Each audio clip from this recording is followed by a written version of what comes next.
Salut les amis, bienvenue pour cette revue de marché hebdomadaire. Vous en avez l'habitude maintenant. On va parler de ce qui s'est passé sur les indices US, sur les monnaies et sur certaines matières premières cette semaine. On va regarder ce qui peut se passer la semaine prochaine. Et à mon avis, ça peut être très intéressant. Ça va virevolter, mes amis, ça va virevolter dans tous les sens. Nous avons des échéances du type élection de mi-mandat ou inflation qui vont encore tourmenter ces pauvres marchés qui ne savent plus où donner de la tête.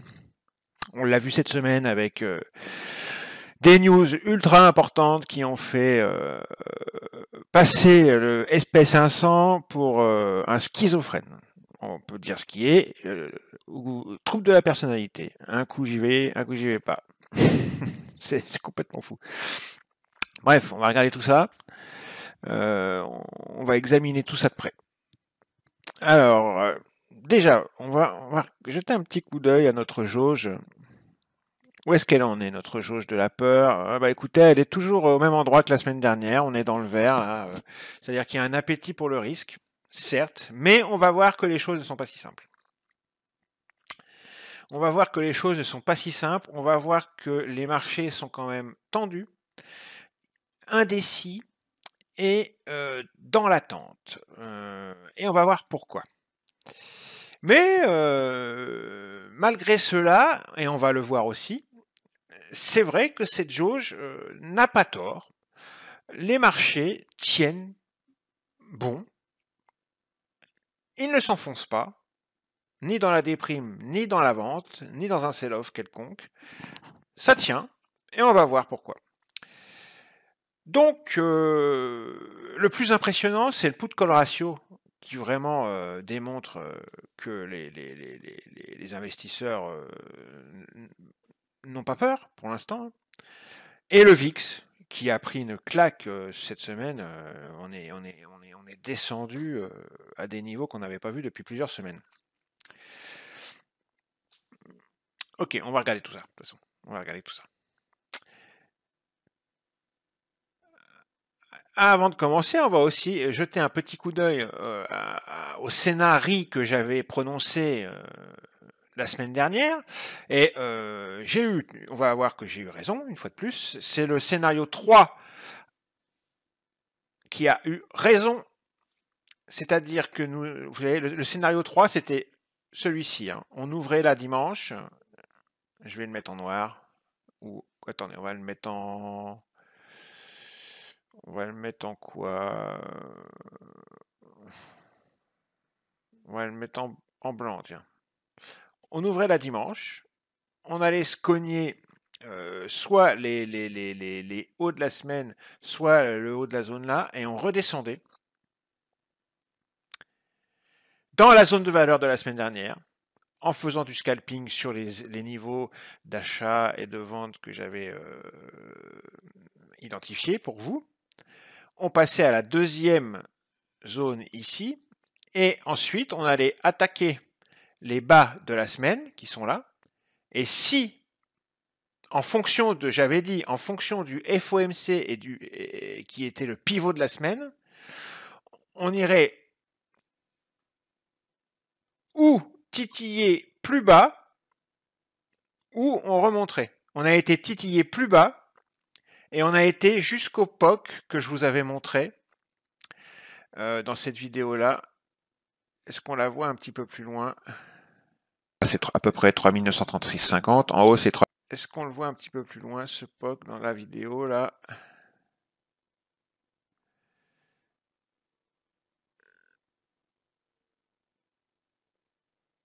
Voilà.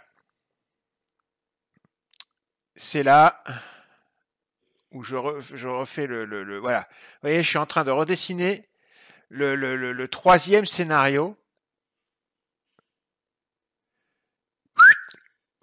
Celui qui a eu lieu. Tac, tac, tac.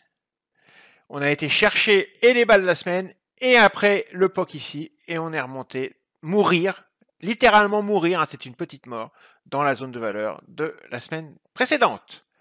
Donc, bingo, scénario numéro 3. Mais on le voit encore, je suis en train de l'écrire dans la vidéo de la semaine dernière. Là. Boum, je suis en train de le montrer, là, qu'on irait peut-être jusqu'au POC. C'est exactement ce qu'on a fait. Hein. Et ensuite, on remontrait. Voilà. Donc, scénario validé, scénario numéro 3 validé. Évidemment, sur le chemin, on pouvait s'amuser avec toutes les zones et tous les niveaux que je vous avais donnés. Ok, donc maintenant, on va voir pourquoi cette action des prix et pourquoi ces volumes. Qu'est-ce qui s'est passé durant cette semaine et quel est l'état d'esprit, dans quel état d'esprit sont les marchés et à quoi on peut s'attendre pour la semaine prochaine. Allons-y. Alors, là, vous avez la semaine entière. C'est un graphique 30 minutes. Et vous avez la semaine entière, la semaine de 5 jours de trading qu'on vient de vivre. Le lundi est ici, le mardi est là, le mercredi est là, le jeudi est là, et le vendredi est là. Ok. Vous avez le volume profile de la semaine ici. D'accord. Ok. Et vous avez les volumes profile journaliers ici.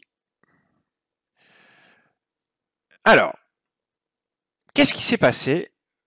On regarde rapidement, succinctement, et on y reviendra plus en détail après, au niveau de l'action des prix cette semaine. On a ouvert dimanche soir en gap down. Et tout de suite, on a drifté sud. Ça, c'était attendu dans mon scénario numéro 3. On est revenu, bon, lundi on a eu une petite journée baissière, rien de bien méchant. On est revenu tester l'ouverture de dimanche soir et le gap. En fait, on est venu fermer ce gap qu'on a laissé derrière nous dimanche soir. On est venu tester les hauts de la semaine dernière, fermer ce gap et on est redescendu très vite en session cash US. C'est le SP500, hein, bien sûr. Donc les vendeurs sont revenus, on est revenu tester et le gap d'ouverture de dimanche soir et les hauts de la semaine précédente et les vendeurs sont tout de suite revenus dans le marché mardi. D'accord? Tout ça, c'était sous l'influence des mauvais résultats d'entreprise et notamment des mauvais résultats de la tech. Lundi et mardi, on était encore sous l'influence, ces 2 jours-là, on était encore sous l'influence des mauvais résultats des grosses tech qui vraiment, à part pour Apple, vraiment les autres, surtout Amazon, ont donné vraiment des résultats très très moches.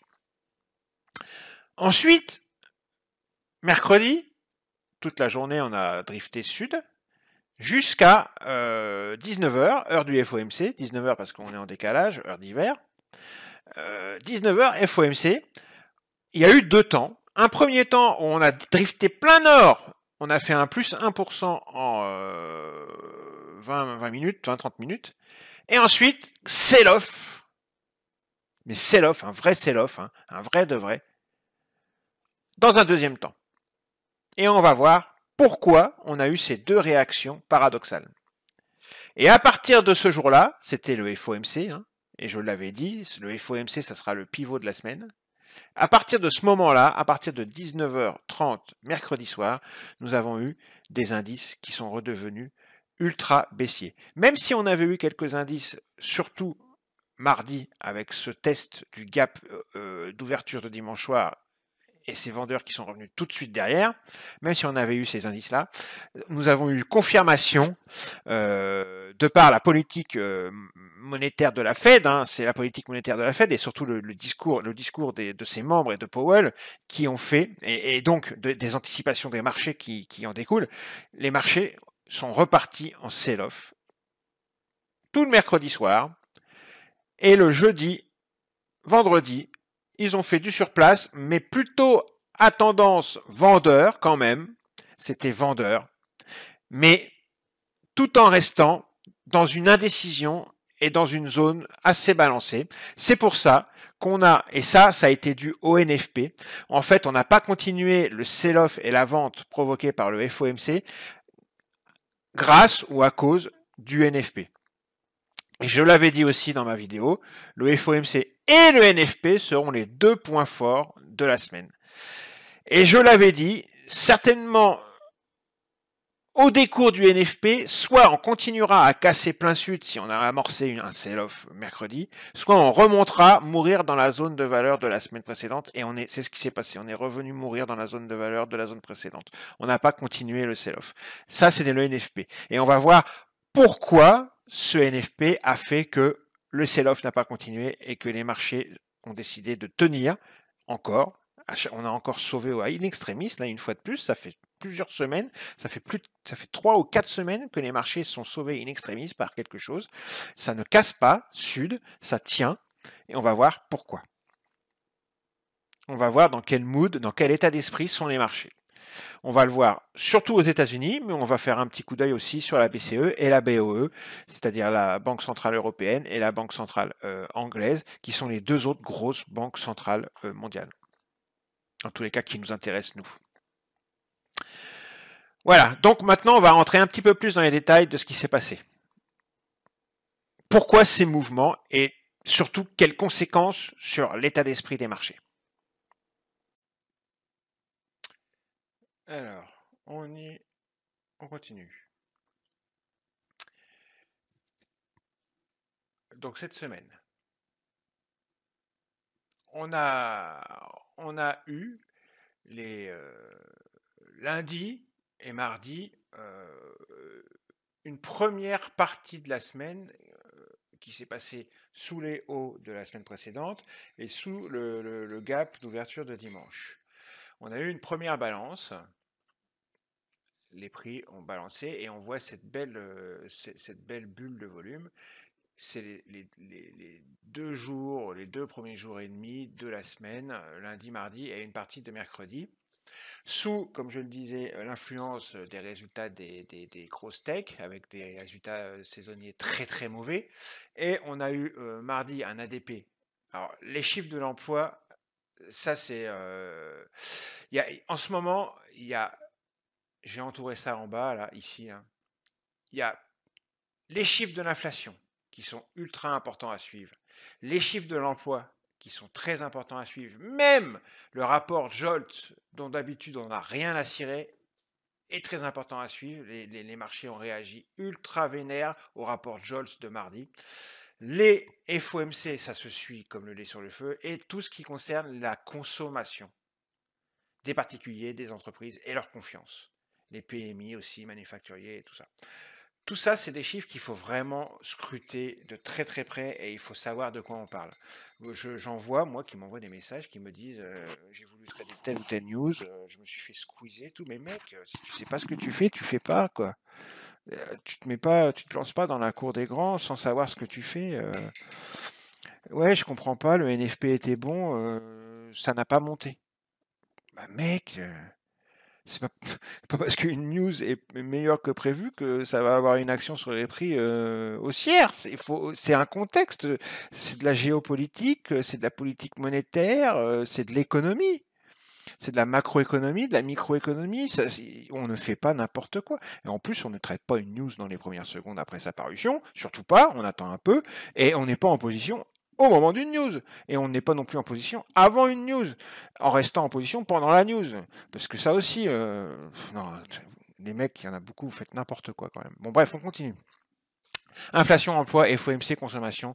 On regarde tout ça comme l'huile sur le feu. Donc lundi, mardi, c'était plutôt les earnings saison, les résultats des big tech et de certaines banques. Et vraiment, ça a été plus que mauvais. D'ailleurs, je vais vous montrer quelque chose. Regardez la map de la semaine. Elle est vraiment pas belle, la map de la semaine. Les résultats du SP500 sur une semaine.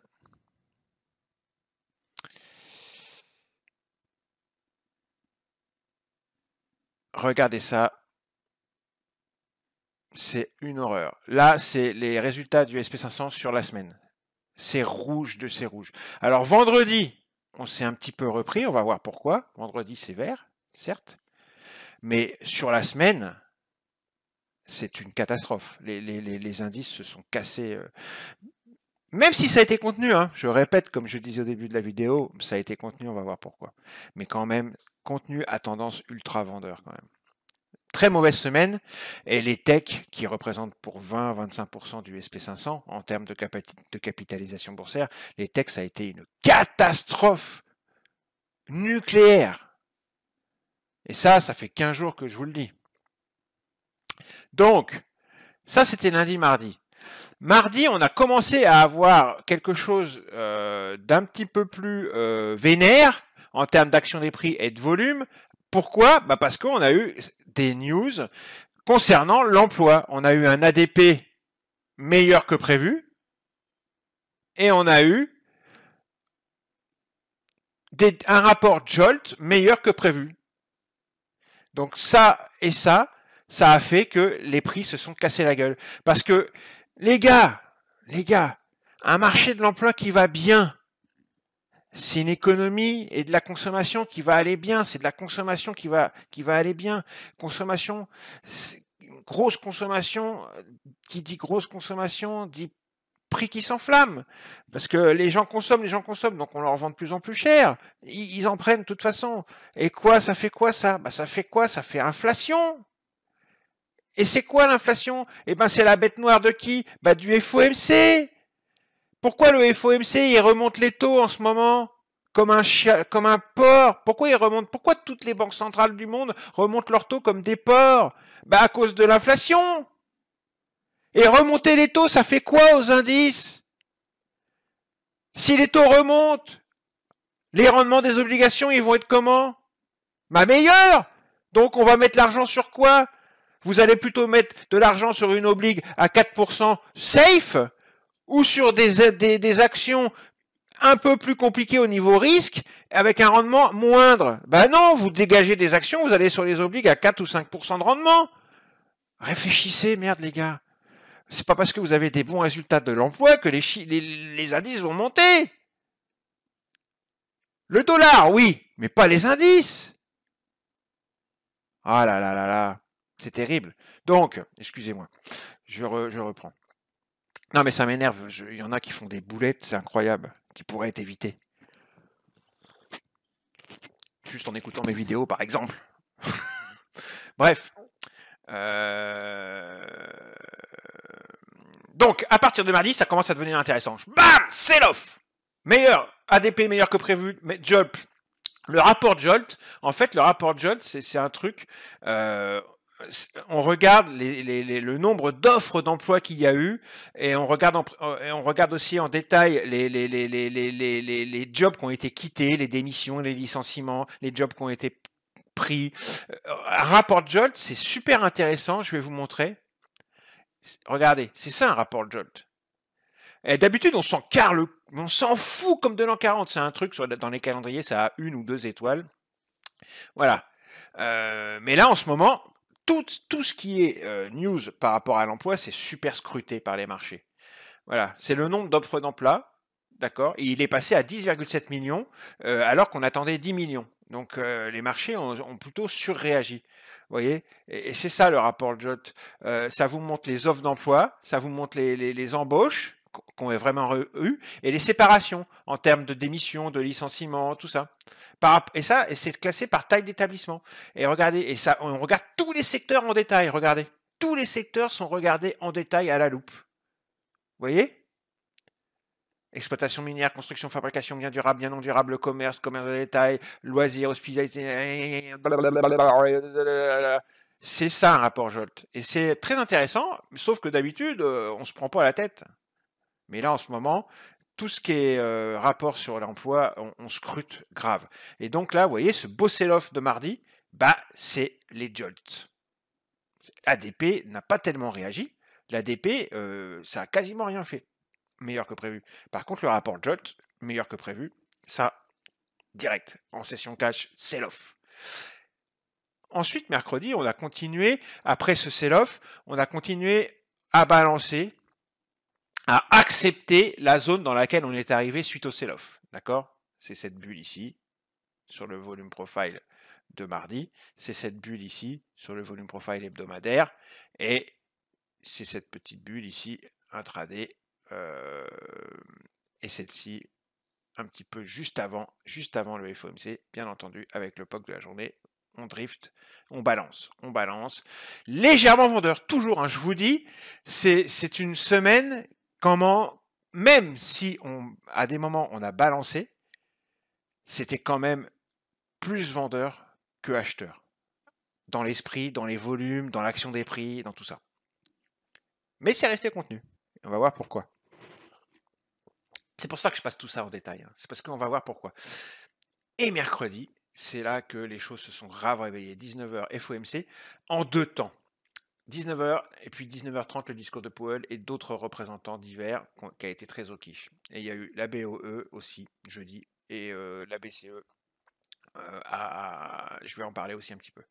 Qu'est-ce qui s'est passé avec le FOMC? Dans un premier temps, on a eu un discours tout à fait normal. Enfin, il n'y a pas eu de discours. Dans un premier temps, on a annoncé les plus 0,75 au niveau des taux. C'est ce qui était attendu. Donc ça, c'est plutôt... ça n'a pas du tout surpris les marchés. Dans un premier temps, Powell a commencé à dire que il y aurait certainement un ralentissement dans la façon qu'ils auraient de remonter les taux. Il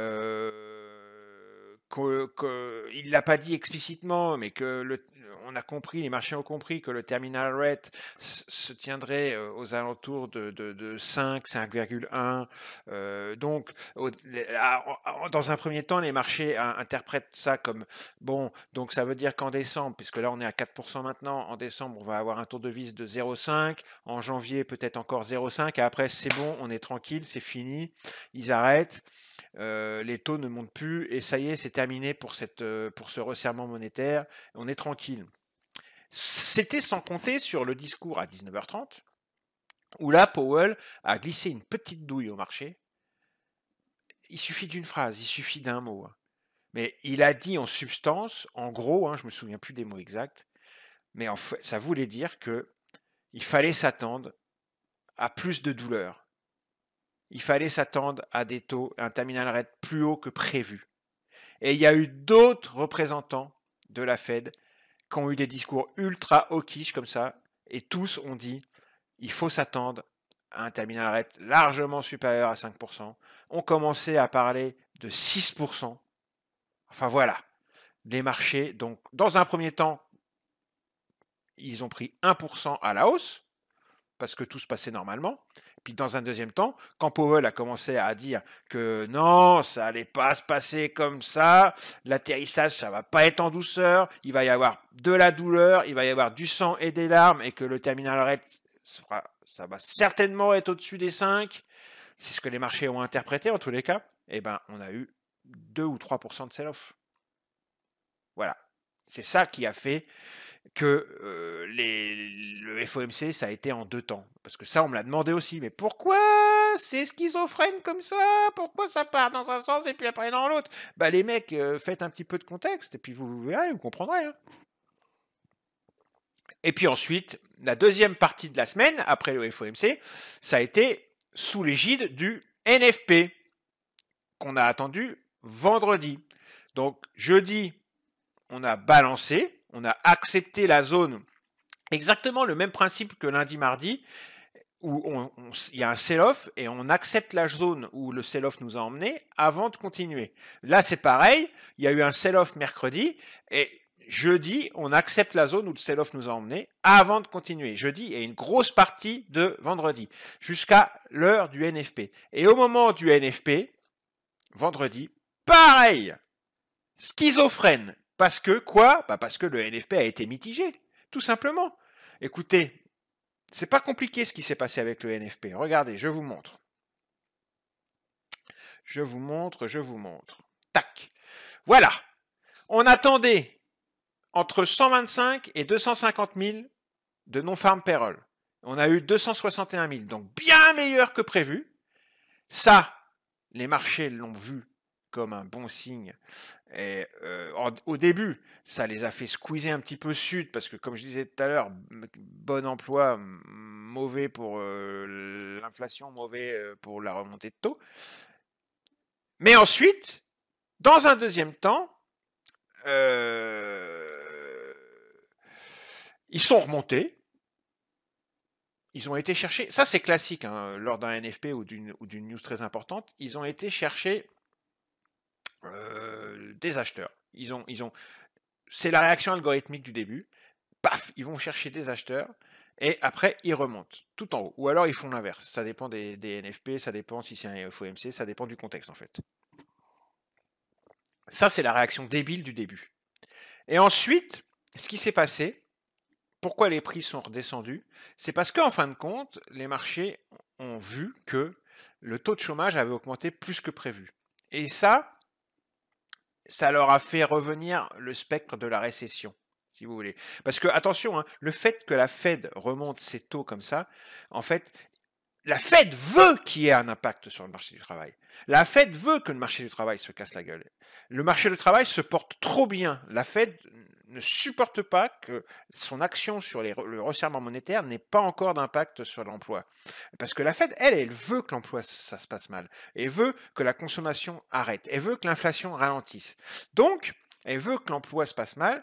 Et quand les marchés le savent, ça, donc quand ils ont vu que le taux de chômage était bien plus important que ce qui était attendu, on attendait entre 3,5 et 3,7, on est tombé à 3,7, donc dans le haut du consensus range.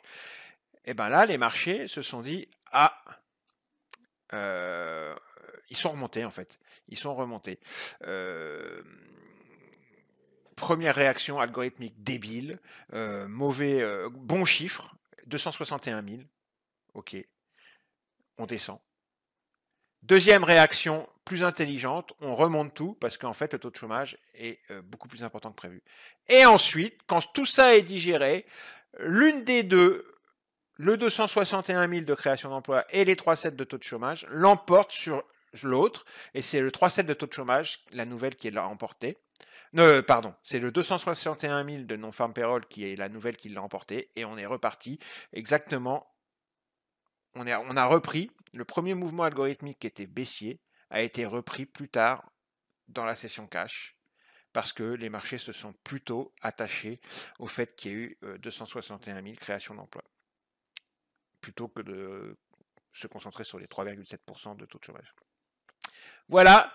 Et puis donc là, gros sell-off pour finir Et après, on est remonté. Donc en fait, le NFP mitigé, ça a donné une journée balancée. Qu'est-ce que c'est une journée balancée? C'est une journée mitigée. C'est une journée où un coup on va en haut, un coup on va en bas, un coup c'est acheteur, un coup c'est vendeur. Donc le vendredi, ça a été une journée pour rien. Et on est revenu mourir dans la zone de valeur de la semaine précédente. C'est exactement la fin de semaine que j'avais anticipé si le NFP était mitigé, quoi. Soit le NFP, il enfonçait le clou du FOMC et on continuait sud, soit le NFP était mitigé ou alors allait dans l'autre sens et on remontait tout. Et on faisait, comme on a fait 2 semaines de suite, une remontada, un reversal total, ou alors on venait mourir dans la zone de valeur de la semaine précédente, un tout petit peu plus haut que les bas de la journée, quoi. Et puis c'est tout. Et puis c'est ce qui s'est passé. C'est pour ça que la deuxième partie de la semaine, ça a été une balance. Parce qu'il ne s'est pas passé grand-chose. Le NFP a été trop mitigé pour que les marchés en prennent une décision concrète. D'accord? Donc, concrètement, maintenant, on attend la semaine prochaine 2 choses très très importantes. On attend l'inflation et les élections de mi-mandat. Et là, les marchés sont... Ils serrent les fesses, hein, parce que ça peut faire remuer, attention, ça peut faire remuer. Hein. Alors, je ne vais pas vous mentir, je n'ai pas fait un topo sur les élections de mi-mandat, là, je ne vais pas vous en parler, 40 000 siècles, je vous dis juste attention, la semaine prochaine, c'est l'époque, c'est le mi-mandat, ça peut faire remuer les marchés, grave cette histoire-là. Je sais que il y a de fortes chances que ce soit les républicains qui l'emportent, et donc, bon, là, les marchés, je pense qu'ils vont apprécier, à mon avis, ils vont apprécier que ça risque de faire bouger en tous les cas. Je ne sais pas si ça va être à la hausse, hein, mais il y a de fortes chances si les républicains passent. Ensuite, l'inflation. L'inflation, c'est pareil, c'est la semaine prochaine et ça va. La Fed l'a dit mercredi. Ils attendent eux aussi ces chiffres-là pour prendre plus de décisions, pour affiner leurs avis. Donc attention. Alors, je vais vous montrer le calendrier. Alors attention, hein, parce que moi, le calendrier, je le... Hein, si vous voyez ce que je veux dire, je mets que des choses, je sac tout ce qui m'intéresse pas. Hein. Je garde le plus important. Regardez-moi, pour la semaine prochaine, je vais vous dire, regardez le calendrier pour moi la semaine prochaine. C'est ça. Le reste, on s'en fout. Il y a un discours de Lagarde lundi. Non, oui, c'est ça, lundi. Mardi, rien qui nous intéresse, nous, parce que c'est par rapport à l'énergie, et nous, on est des traders d'indices. Et puis, il y a les stocks de pétrole mercredi, évidemment. Mais c'est vendredi, non, jeudi, pardon, je dis des bêtises, où on a la news la plus importante, les news les plus importantes de la semaine. L'inflation, l'IPC Core, États-Unis, l'IPC annuel, l'IPC mensuel et les inscriptions hebdomadaires au chômage. Voilà, c'est jeudi à 14h30 qu'il va falloir être sur le qui-vive. Le pivot de la semaine en termes de news, c'est jeudi. Et attention également aux midterms, aux élections de mi-mandat. D'accord? C'est tout au niveau calendar pour la semaine prochaine. Voilà. Alors, j'ai pas tellement... Alors, je vais vous dire, au niveau BCE, vous regardez, la BCE, ils sont à 2%. La BCE, au niveau de la BCE, on a un train de retard par rapport à la Fed, clairement. Par rapport à la Fed et par rapport à la BOE, la Banque d'Angleterre, on a un train de retard. Mais la BCE, ça y est, ils ont pris conscience cette semaine que l'inflation, parce que c'était pas encore le cas, hein, mais ils ont pris conscience que l'inflation et la récession, c'était pas une utopie et que ça allait pas s'arranger. Donc, je pense qu'ils vont aller de plus en plus vers un resserrement, eux aussi, ce qui n'était pas encore le cas pour l'instant. Je ne suis pas encore spécialiste BCE, je suis plutôt spécialiste Fed, mais je vous promets de m'affiner de plus en plus sur la BCE et la BOE, d'ailleurs, la Banque d'Angleterre. Pour ce qui est de la Banque d'Angleterre, eux, c'est pareil. Cette semaine, la Banque d'Angleterre, ils ont remonté de plus 75 leur taux. Ils sont ultra hawkish. La Banque d'Angleterre, c'est comme la Fed, ils ont une politique une politique monétaire très dure. C'est normal parce que eux ils sont dans la sauce. Hein. L'Angleterre ils sont vraiment dans la sauce. Là, malgré ce resserrement, il est prévu par d'éminents économistes, par d'éminents spécialistes et stratèges que, déjà, l'Angleterre, l'économie est ralentie, elle est au sol, l'économie, ils sont en récession, et il est prévu que la récession dure encore plusieurs trimestres. Normalement, une récession, ça dure à peu près 9 mois en moyenne.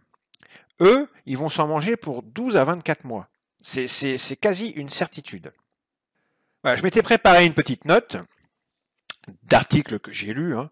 La BCE, bon, elle a pris un train de retard, mais ils vont se rattraper. Et elle a enfin compris qu'il fallait qu'ils agissent. La BOE, ils ont monté de plus 0,75%. Alors, d'après ce que j'ai lu quelque part, ça a l'air d'être assez historique. Voilà, la Banque d'Angleterre fixe la plus forte hausse de taux en 33 ans. D'accord ? Et ça, c'est tout à fait normal. Ils ont une politique ultra dure, exactement comme la Fed. Seulement, il y a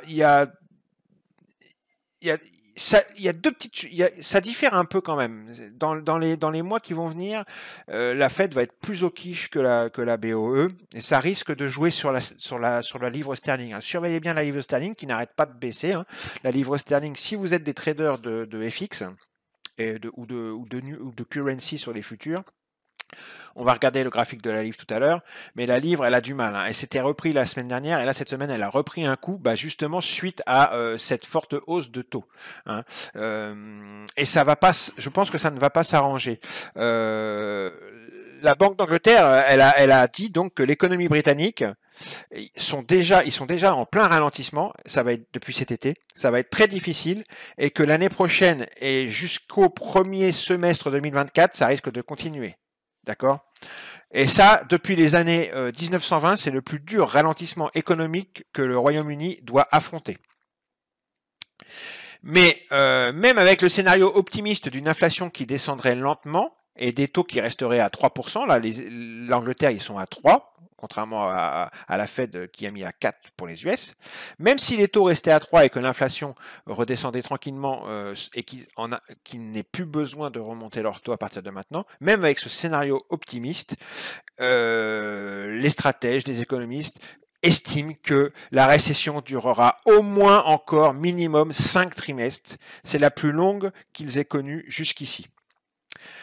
Voilà. Par exemple, en Angleterre, en ce moment, là, il y a 2 millions d'hypothèques qui vont arriver à expiration dans les 12 prochains mois, et les gens paniquent. C'est pour ça que la Banque d'Angleterre, elle a envoyé un message quand même aux banques et à ceux qui fixent les taux de réhypothèque, comme quoi ils allaient peut-être pas forcément continuer à monter les taux, comme le fait la Fed. Parce que les gens, ils doivent réorganiser dans les 12 prochains mois, là, ils vont devoir réorganiser leurs hypothèques, et réorganiser une hypothèque à un taux d'intérêt bien plus élevé que le taux d'intérêt dont ils ont eu l'habitude jusqu'ici, ça risque d'être très dur. Pour quelqu'un qui a une hypothèque de 130 000 dollars par an, ça lui ferait, avec des taux comme on a là, à 3%, ça lui ferait 3 000 dollars en plus tous les ans à donner. C'est quand même beaucoup. C'est pour ça que la BOE, même s'ils sont dans un ton hawkish, ils sont dans un ton hawkish à tendance, on va devenir dovish de plus en plus. C'est-à-dire le resserrement monétaire, on va y aller beaucoup plus mollo que la Fed. Donc ça va donner une distension entre la Fed très hawkish et la BOE. C'est les deux, pour moi, c'est les deux banques centrales les plus importantes, les plus fortes. Hein. Et donc, surveillez la livre. Hein, si vous êtes trader de currency, de FX, surveillez bien la livre parce que je pense que la livre, ça va avoir un gros impact dessus et pas très bon à mon avis. Voilà. Bon, allez, on va arrêter ici pour le contexte parce qu'il n'y a pas plus à dire. Hein. Tout est dit.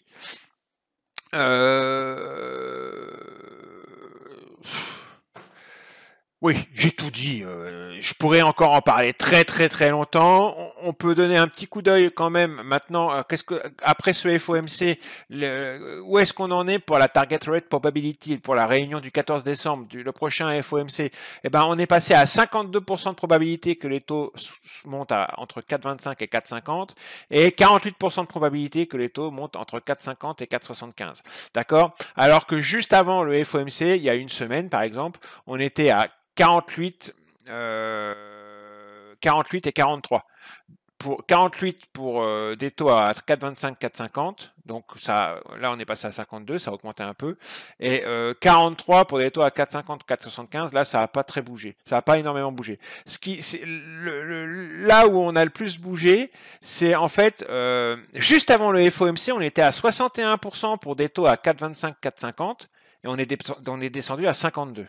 Et on était à 38 pour des taux à 4,50, 4,75 et on est monté à 48. Donc vous voyez, les traders estiment que on va resserrer la vis encore un peu plus et ils estiment qu'on sera à minimum 4,50, 4,75 en décembre. D'accord? Moi c'est comme ça que j'interprète les trucs. Quand je regarde les dot plots, je vois les dot plots pour l'avenir qui sont perchés vers les 5. On va regarder. Regardez, pour 2023, regardez, ça, il y a les 5%, c'est là. Regardez les dot plots, le médian, le rouge, il est juste au 5, juste en dessous, et tous les dot plots sont comprimés tout en haut. Ça, c'est typique. Voilà, ça, c'est une pattern dot plot qu'on voit quand vraiment la Fed est très au quiche. Ça remonte les taux à mort. Ok, donc on est encore. Et d'ailleurs, hein, je vous montre 2-3 rapidement. 2-3. Il y a plein d'articles qui en parlent. Hein. Powell laisse les taureaux boursiers face à des mathématiques d'évaluation impitoyables par rapport aux remontées des taux. Les responsables de la Fed envisagent de nouvelles hausses de taux avec un pic possible au-dessus de 5%. On a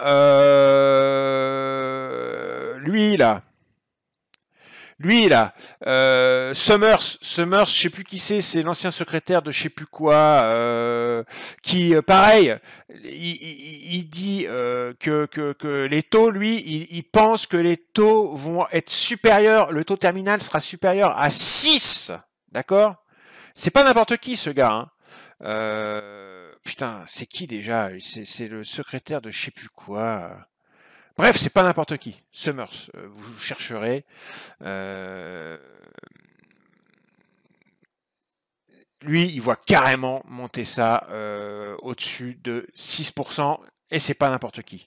Il dit pas n'importe quoi, ce gars, en général. Voilà, gueule de bois à cause de Powell, enfin voilà, c'est tout le monde est choqué. Tout le monde est choqué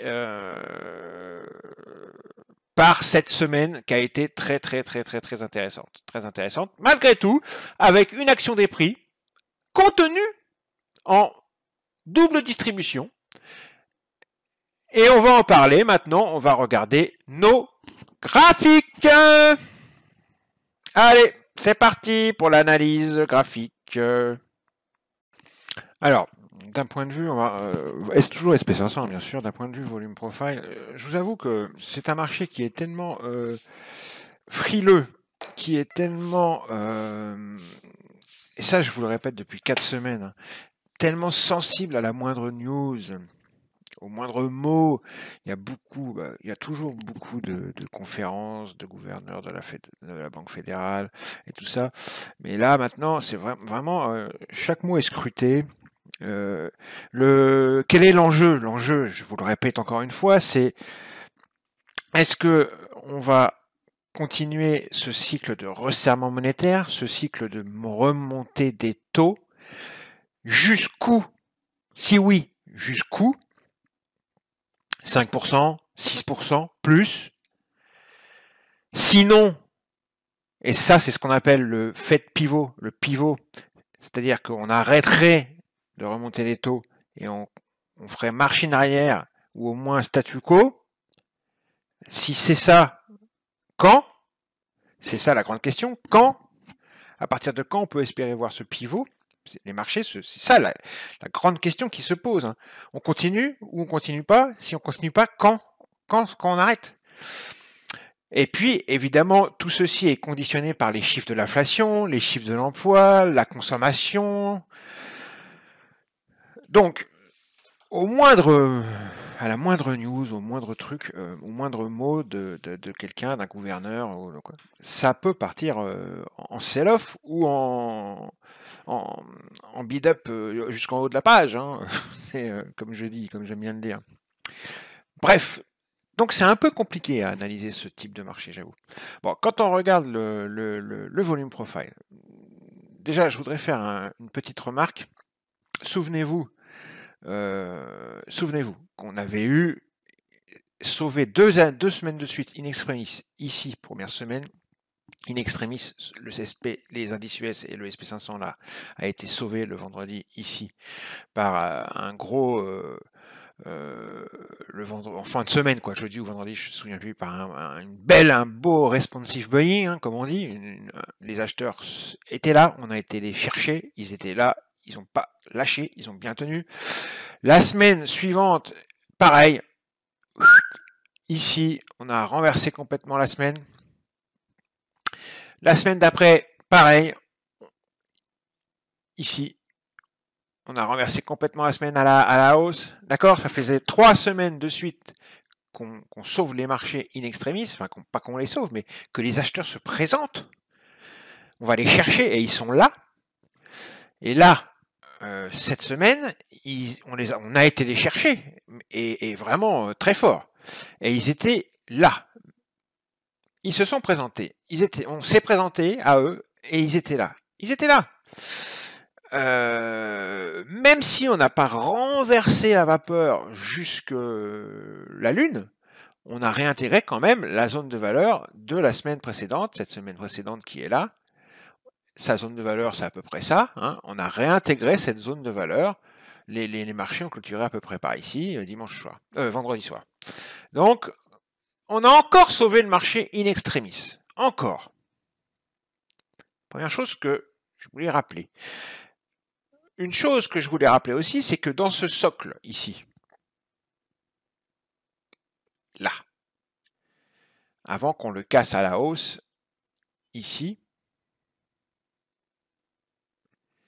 pardon, je vais faire ça mieux que ça, avant qu'on le casse à la hausse, ici donc, dans cette phase de marché, là on a cassé, d'accord,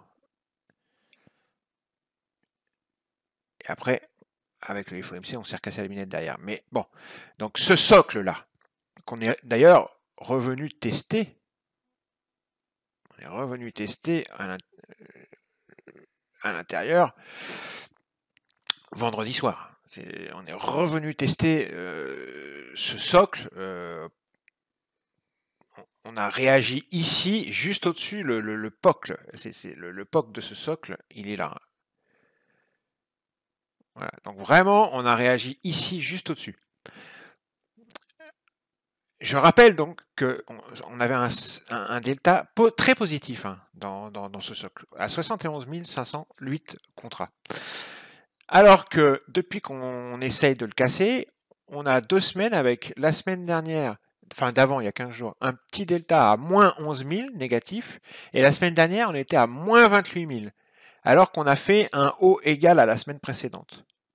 Donc, on fait un double top avec un delta plus négatif au deuxième top. Donc ça s'appelle c'est une petite, mais c'est une petite divergence prix delta quand même. On a du mal à passer, ça, vraiment, au nord. On sauve à chaque fois les meubles au sud, mais au nord, ça passe pas. Alors voilà, on est bloqué quoi. Et c'est exactement ce que démontre cette semaine en double distribution. La double distribution, alors déjà, la semaine dernière, c'était encore plus voyant, avec une semaine parfaite, quasiment, en termes de market profile, c'est une belle courbe de Gauss. Donc, on n'arrive pas on est dans la zone, c'est une belle courbe de Gauss, bien bombée, donc ça veut dire qu'on balance dans cette zone, on range dans cette zone, on accepte, la zone est acceptée, mais il n'y a pas d'imbalance, on ne s'extrait pas de cette zone pour aller en découverte de prix, pour aller ailleurs, et pour continuer soit cette cassure à la hausse qu'on avait eue avec le socle là, soit si ça passe pas, fake et on retourne au sud. Mais non, ça avait fait grosse balance, ok. Et cette semaine, on s'est dit, ouais, avec le FOMC, le NFP, les techs qui finissent, la saison des résultats qui finit et puis qui est pas très bonne, ça va peut-être décoincer la situation. Eh ben non, on se retrouve avec une double distribution, mais toujours dans la même zone. C'est très, très, très perturbant. Très perturbant. En plus de ça, on a un POC tout en haut. Le POC n'est pas sur la distribution du bas, le POC est sur la distribution du haut. Donc voilà, ça veut dire qu'il y a beaucoup de volumes qui ont été faits en haut. Donc ça va être défendu, au mieux. Et au pire, par contre, si on repasse par-dessus, il va y avoir des stops qui vont péter. Hein. Ça va faire mal. En tous les cas, si je resserre, on va regarder d'un point de vue volume profile, moyen terme, moyen-long terme, le gros sur la droite. On voit très bien, au sud, on avait été sauvé au bord du gouffre, hein, parce qu'en dessous, c'est la cave. D'accord ? J'ai 900 jours d'historique, et regardez, j'ai quasiment plus rien en dessous, donc il va falloir que je rajoute de l'historique pour avoir quelque chose tout à l'heure. Et au-dessus, on passe pas, qu'est-ce qu'il y a ? Il y a un grand creux. On est arrêté par ce grand pic là, bon, on a fait une petite incursion au-dessus, mais au final, on reste collé à ce gros pic et on reste en dessous. On reste dans cette zone-là. On n'arrive pas à passer dans ce creux là. Parce que, je vous ai dit, Si on arrive à passer dans ce creux-là, il y a de fortes chances que très vite, on aille à ce pic ici. C'est-à-dire que l'objectif, ce serait 4150, 4160. En extension, voire même peut-être 4002. Vous voyez, entre 4150 et 4002. Si jamais on rentrait dans ce creux ici, on pourrait très vite aller à 4150, 4002. Ça n'a pas été le cas. On a encore rejeté pour 2 semaines d'affilée. On a rejeté les 3009, 3920. C'est ici à peu près.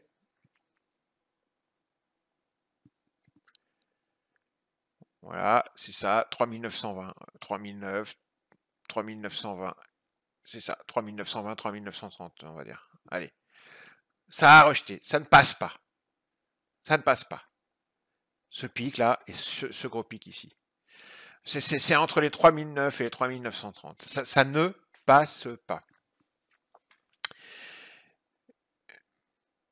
Parce que je le répète, si jamais on réussissait à passer là-dedans, on pourrait très vite monter ici, à 4150. Entre 4150 et 4002. À l'inverse, on est resté coincé et on est aimanté par ce pic. Parce qu'en fait, là, qu'est-ce qu'on est en train de construire un pic. Hein, et on est aimanté par cette zone et on y reste bloqué. Donc d'une perspective volume profile, je dirais qu'on va rester, si jamais rien ne vient, alors il y a les mid-terms la semaine prochaine, il y a l'inflation jeudi, bon, il y a aussi beaucoup de gouverneurs qui vont parler, on va bien voir. Mais si rien ne vient bousculer un peu les marchés, on va rester là-dedans. Surtout que le VIX s'est cassé la binette, il n'y a plus du tout de volatilité. Le VIX, regardez, il se casse la gueule. La volatilité est en berne.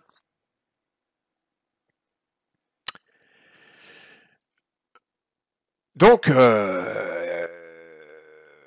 falloir qu'il se passe quelque chose. Parce que s'il se passe rien, on va rester là-dedans et je serais pas surpris. Alors ça va être une première ébauche de scénario. Je serais pas surpris qu'on continue, On remontera cette semaine petit à petit en haut et à nouveau on va échouer et on va redescendre et ça va être un range quoi, une espèce de range. Et on continue à évoluer autour de ce pic qui est compris environ entre ce POC là, ici, le POC de cette semaine là, que l'on voit ici en rose, qui est à 3688,25, donc compris aux alentours des 3688, et le pic ici à 3920, 3930. Voilà. Première ébauche de un des premiers scénarios qu'on pourrait avoir, c'est on reste là-dedans. Et comme on a eu une double distribution la semaine dernière, on pourrait très bien imaginer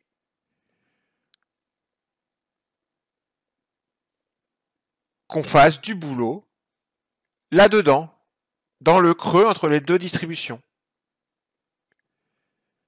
En fait, on pourrait tracer ici et ici deux zones qui sont intéressantes. Hein. Ce sont Bon, je vais faire ça mieux que ça, vous n'allez rien voir sinon. Une ici. Oh. Donc, tac. On pourrait tracer donc une zone ici et une zone ici, en espérant que vous les voyez. Hein. Et entre les deux, il y a ce creux ici à travailler. Donc, il y a un beau POC ici, il y a un beau pic ici, ainsi qu'un ici, ainsi qu'un ici. Donc, toute la zone, en termes de volume profile, est plutôt bien quadrillée et on pourrait passer une semaine là-dedans. On pourrait tout à fait tergiverser là-dedans toute la semaine.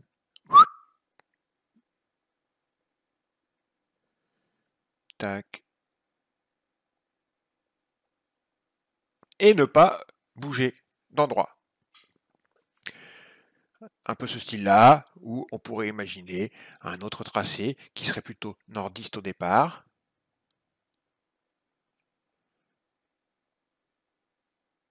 Et ensuite, on repartirait travailler dans le creux et on irait en bas, rejoindre le POC là, et on finirait par remonter en fin de semaine.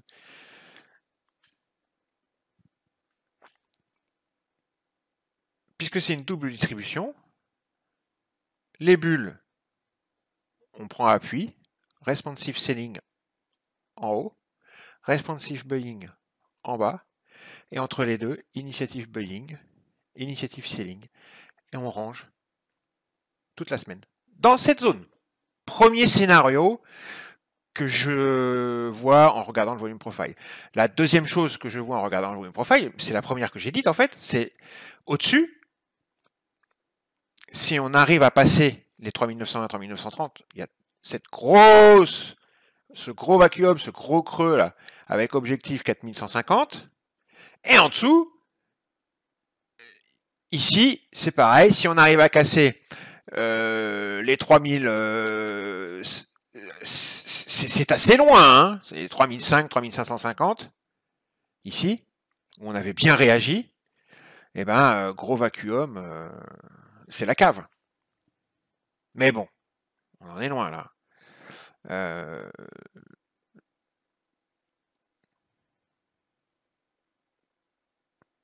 Là, pour l'instant, au sud, la première chose qui sauverait, c'est le gros POC, ici, à 3688, d'accord?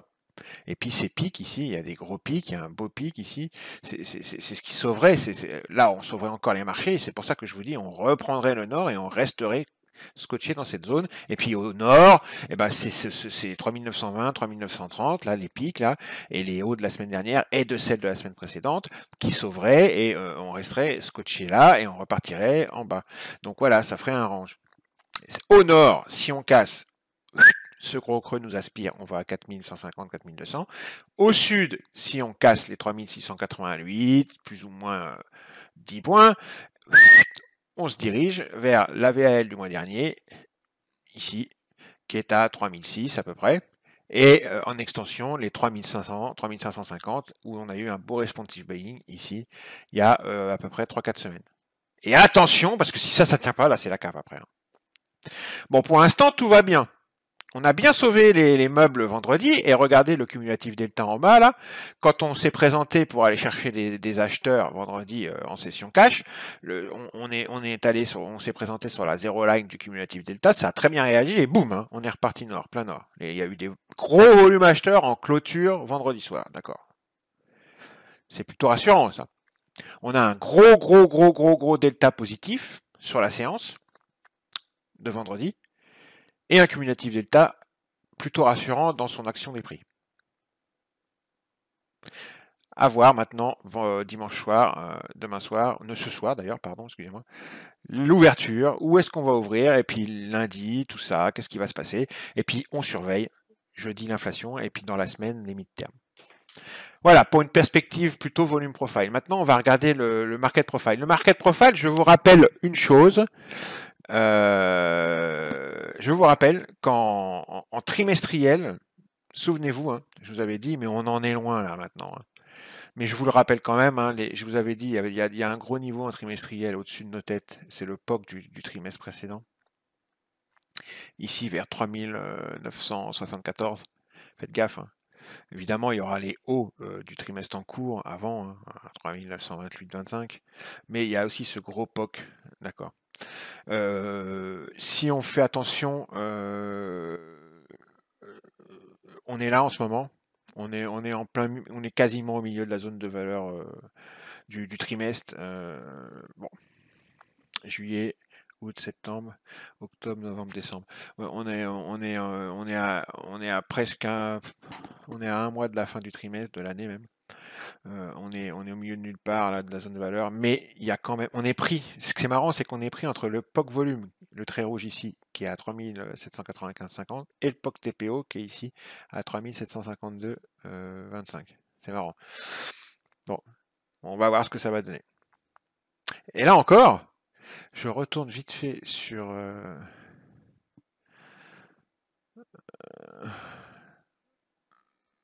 3752, ouais, c'est juste là. C'est pas très loin. Hein. 3752, c'est là, à peu près. Ok. Le POC TPO, il est à 3752,25, il est pas très loin. Et le POC volume à 3796. 3796, c'est les hauts de vendredi, hein. C'est juste en dessous les hauts de vendredi. Le POC volume trimestriel, c'est juste en dessous, c'est par là, les hauts de vendredi. Et le POC TPO trimestriel, il est à 3750, donc on est vraiment, c'est à peu près, c'est vers, c'est en dessous ce pic, c'est par là à peu près. 3752, c'est là. C'est au même niveau que la VAL mensuelle, 3752, donc on pourrait venir s'appuyer là-dessus dimanche soir et repartir au nord, ou alors venir taper plutôt au nord, les hauts de vendredi, et repartir au sud, et puis travailler là-dedans. Bon, bref, on retourne sur le market profile. Donc, il y a ce gros niveau ici, 3974, et puis le POC volume ici à 3700, c'est 3795, POC volume, et 3752 POC TPO. Sur une perspective mensuelle, je vous avais dit, hein, faites gaffe parce que on a juste au-dessus de nos têtes ici un gros POC mensuel. Je l'ai entouré aux alentours de 3950. Il y a une autre zone très importante aux alentours des 3976 ici. Et un petit peu plus haut, on a une grosse zone à 4144, 4150, tiens, comme par hasard. Et ici, 4170. Donc, voilà. Ça, c'est du mensuel. Et hop, en dessous, au sud, là, ici, il y a le POC volume aux alentours des 3690, 3689, 3695, ici. POC volume du mois dernier, on a réagi juste au-dessus. Hein, on a fait notre réaction acheteuse juste au-dessus ce niveau-là, la semaine dernière. Et sinon, plus bas, si on va plus bas cette semaine, on a une zone entre 3594 et 3605,50 ici, là, qui est compris entre les bas du mois dernier et un gros pic TPO. Là, le POC TPO du mois dernier et un bas d'il y a 2 mois, qui fait une belle zone. Il y a la zone de valeur de ce mois-ci aussi. Ici, 3594, 3605, il y a une belle zone. Et puis alors plus bas, c'est la queue d'achat, c'est les responsive de il y a 3-4 semaines. Et on a un beau POC à 3520 et les bas ultimes à 3500. Donc 3500, 3520, c'est vraiment la dernière, c'est le gouffre hein, après. D'accord? Ça, c'est pour une perspective market profile. Ok, on va passer sur le weekly. Voilà. Voilà la semaine qu'on a eue. Vous voyez les zones que je vous ai données, on a ouvert dimanche soir ici. On s'est cogné le haut de la zone bleue, on est descendu. On est venu chercher la zone, le mid ici, plus le trait rose, le POC TPO que je vous avais noté. Ici, on est venu le chercher, on est remonté. On est revenu se cogner le trait rouge que je vous avez mis, d'accord, ici. Et on est redescendu, travailler cette fois-ci la zone que j'ai tracée ici, paf, on fait du ping-pong entre le mid de cette zone-là et on retourne ici au nord sur le mid de cette zone-là et le POC que j'avais tracé. Et on fait du ping-pong là-dedans pendant une journée et demie. Le FOMC a lieu, tac, on passe du haut au bas. On réagit un petit peu sur ma zone d'achat ici en intraday. On le casse, on revient le tester par le bas et on part, tac, au sud. Et on casse les bas de la semaine ici et on vient jusqu'au POC ici, je l'avais tracé, je l'avais dit. On fait un double top, un double bottom sur cette zone-là et le vendredi soir, on réintègre la zone de valeur de la semaine précédente. D'accord? Donc, on a eu une double distribution quasiment pour la deuxième semaine de suite. Hein. Parce que, voilà, je le mets en normal, on a eu une double distribution ici, cette semaine-là, et on en a eu une autre cette semaine. Donc ça fait 15 jours qu'on a une espèce de double distribution, mais celle-ci, là, celle qu'on vient de faire, est beaucoup plus jolie. D'accord? Donc je vais enlever tous les niveaux, là. Et on va regarder ce qu'on peut avoir comme scénario. Alors, on a clôturé ici, vendredi soir. Ok. On va se noter les zones que moi j'aime bien travailler dans ce contexte-là. Donc, double distribution, on recommence, comme j'avais fait la semaine dernière. Les doubles distributions, j'aime bien les travailler en prenant les bulles.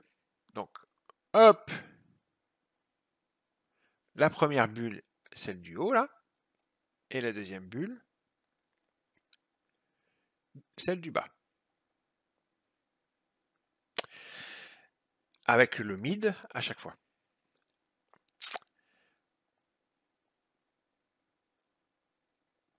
On a un double top, ce qui n'est pas négligeable. On va le noter ici.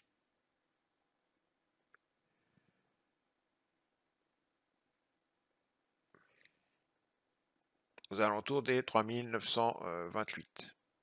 Ok, 3920, 3930. D'accord. On a, il est toujours valable, ce POC vierge TPO sous nos pieds, ici, vers 3695, 25. Et juste au-dessus, on a les bas hebdomadaires, juste au-dessus,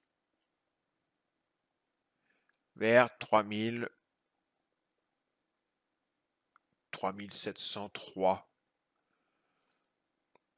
3704, à peu près. D'accord?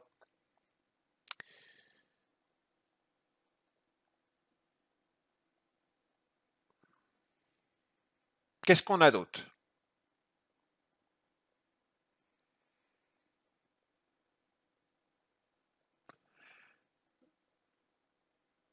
Ici, celle-ci, je ne vais pas la reprendre.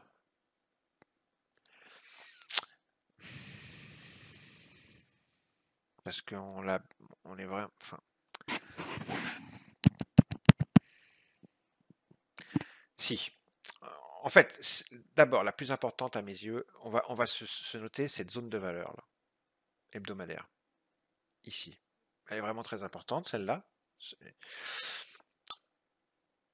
Celle-ci, elle se chevauche. Si vous voulez, celle-ci, elle se chevauche énormément avec celle qu'on a là et avec les niveaux que j'ai tracés là. Donc je ne vais pas la remettre, ça serait un peu trop redondant.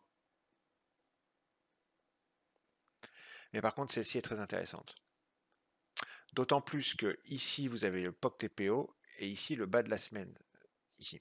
Donc là, en plus, en bas de cette zone-là, vous avez quand même une zone qu'on peut mettre comme une zone d'achat entre le POC et les bas. Ici. Voilà. Donc ici, on a une grande zone de valeur qui est très intéressante, qu'on pourrait rejoindre entre 3650 en haut et 3588 en bas. Et plus précisément, on a une petite zone là entre 3592,75 et 3606,75 où on pourrait faire du scalp à l'achat. Et si on casse et qu'on revient tester, on pourrait faire une vente. Ce qui est bien, c'est que cette zone d'achat que je viens de tracer là correspond à ce pic là qu'on a là. Et c'était quoi ça? C'était le responsive bulling d'il y a quelques semaines. Donc vraiment, cette zone-là, il faut... en plus, vous avez un bas de marché là, hebdomadaire. Donc vraiment, cette zone-là, elle est ultra importante, quoi. Quand on va y venir, si on y vient, si jamais les prix viennent par là, c'est pour ça que je les trace les niveaux, parce qu'après je vais faire les scénarios, c'est sûr qu'il va y avoir du scalp à faire et que ça va réagir. Ça va réagir. Ok, qu'est-ce qu'on voit d'autre? Au nord, tout de suite on voit ce gros POC. Et puis si je vous ai dit, hein, de toute façon, si on va au nord, si on passe, si on passe les 3920, je crois, j'ai dit, 3920, 3930, on s'engouffre dans un gros creux de volume, et c'est direction 4150 assez rapidement. Mais en attendant, quand même, sur notre route, on a ce POC là, qui est pas mal, qui est vers 3958, 50 à peu près. Et puis bah voilà, hein, parce que déjà, si on arrive à monter, qu'on arrive à s'affranchir de cette zone de valeur ici, qu'on arrive à s'affranchir des hauts hebdomadaires qu'on a fait la semaine dernière et il y a 15 jours, et qu'on arrive à s'affranchir de ce POC ici, bah ensuite, je l'avais dit, hein, je vais la retracer cette zone-là, mais il y a une grande zone. C'est la même chose que le creux en volume profile, hein. Cette grande zone qui, avec, il y a plein de single print dedans, il y a cette grande zone ici qui nous attirera parce qu'il faudra qu'on vienne la combler. Ça, c'est quelque chose qui sera comblé un jour ou l'autre, c'est sûr. Donc ça, c'est à combler. Donc, si on arrive à repartir au nord, c'est direction ce truc-là. D'accord? C'est compris entre 3980 et 4080, à peu près.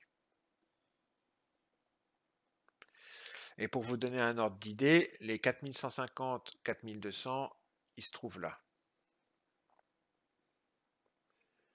C'est, vous voyez les hauts hebdomadaires qui sont là. On va mettre une ligne. Vous voyez les hauts hebdomadaires ici, eh ben, ils sont aux alentours des 4170 à peu près. Et le POC là qu'il y a eu ici, voilà, c'est 4169, 4170 ici, à peu près, pour vous donner un ordre d'idée.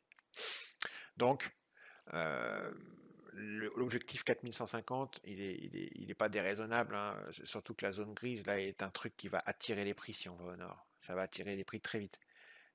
Et n'oubliez pas le gros creux de volume que je vous ai montré au-dessus de nos têtes.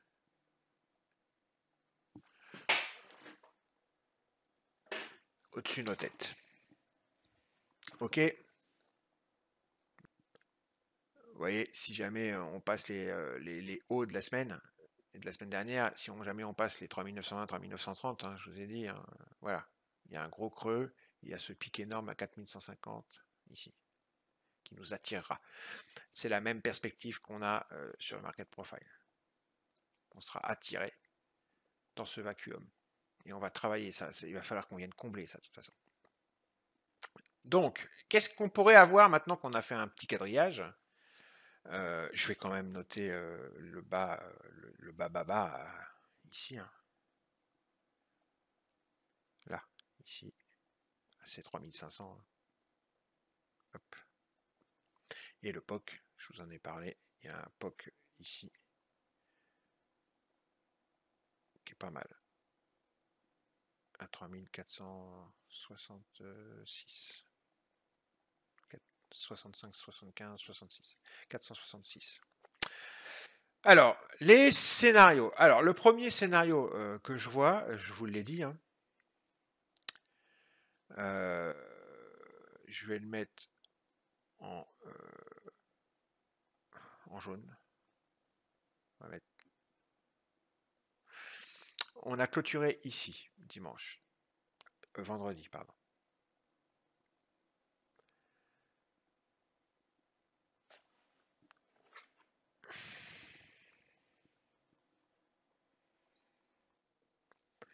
Donc,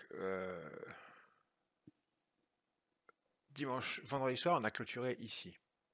Dimanche soir, on va ouvrir ici, donc aux environs des 3770 à peu près ici. D'accord. Bon. Dimanche soir, et la semaine. Soit, comme je vous disais, on va aller là dans cette zone de valeur ici.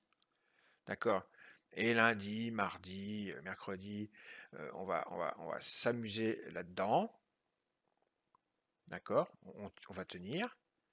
Ok. On peut même venir travailler cette zone ici, ou C'est l'un ou l'autre. Soit on rentre dedans, on monte très vite, on redescend et on fait un petit peu de travail dedans. Et ensuite, on va à la zone du haut. Et on travaille. Et on redescend. Et on vient mourir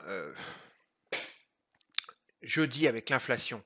Soit on revient mourir par là, soit on arrive à casser les hauts hebdomadaires, mais ça sera un autre scénario.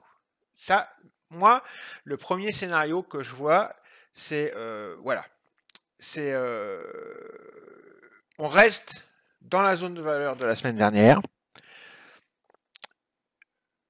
Soit on ouvre, on descend, on vient chercher cette zone-là, comme je vous dis, puis on travaille. Soit on ouvre, on monte un peu, on vient chercher la zone du haut, mais on fait exactement la même chose. Hein. On travaille et on redescend dans le vacuum, on le bosse le vacuum et on va chercher la zone du bas et on travaille la zone du bas et on revient mourir là, ici en fin de semaine. C'est l'un ou l'autre, mais voilà, ça revient au même. Scénario 1, on reste dans la même sphère, dans la même zone et on travaille. Soit le grand creux ici, soit les deux bulles. Mais de toute façon, on reste dans ce quadrillage. En fonction de ce qui va se passer au niveau politico-monétaire, macro, micro, tout ce que vous voulez, on pourrait voir un scénario 2 et un scénario 3. Le scénario 2, je me mettrai en vert, qui verrait, suite à un travail dans la zone de valeur de la semaine dernière, on arriverait, avec les chiffres de l'inflation et autres petites curiosités, on arriverait à s'affranchir des hauts, des 3920, 3930, et on serait très vite attiré par et ce POC ici, et cette zone ici, qu'il va falloir venir combler.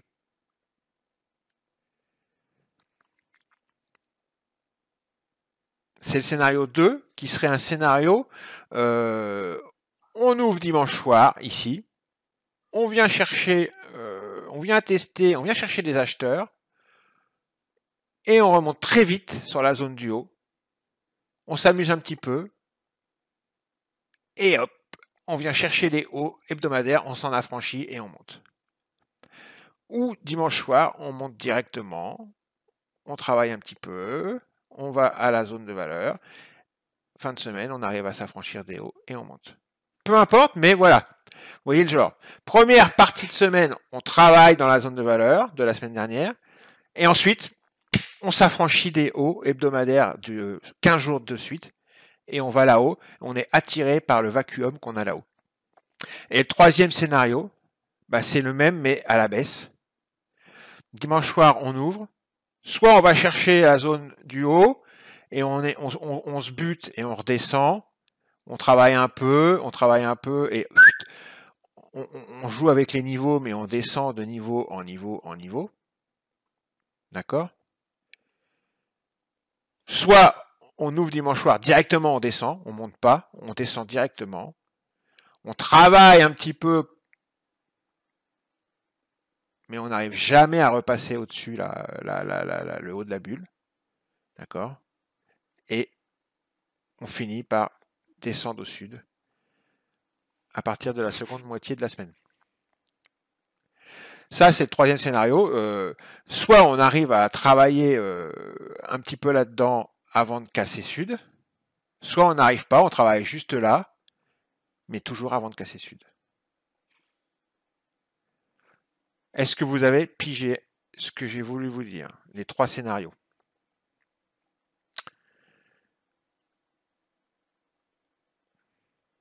Ils ne sont pas tellement compliqués. Je vais les remettre en simplifié avec des flèches Chira. En simplifié. Le premier, on ouvre, on va chercher des acheteurs là-dedans, on remonte, on va à la zone du haut, on se bute, on redescend, on travaille.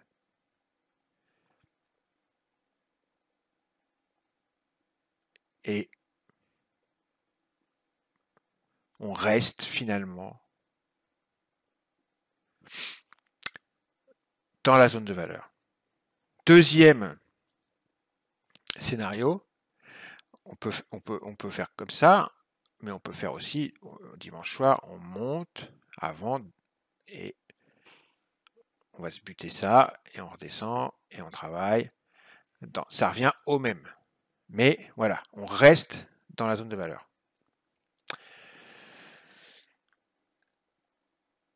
Si l'inflation ou autre donne au marché le fuel nécessaire, après avoir une première partie de la semaine travaillé là-dedans, je verrai les prix s'affranchir des hauts à 3920, 3930 et être très vite attiré par cette zone-là.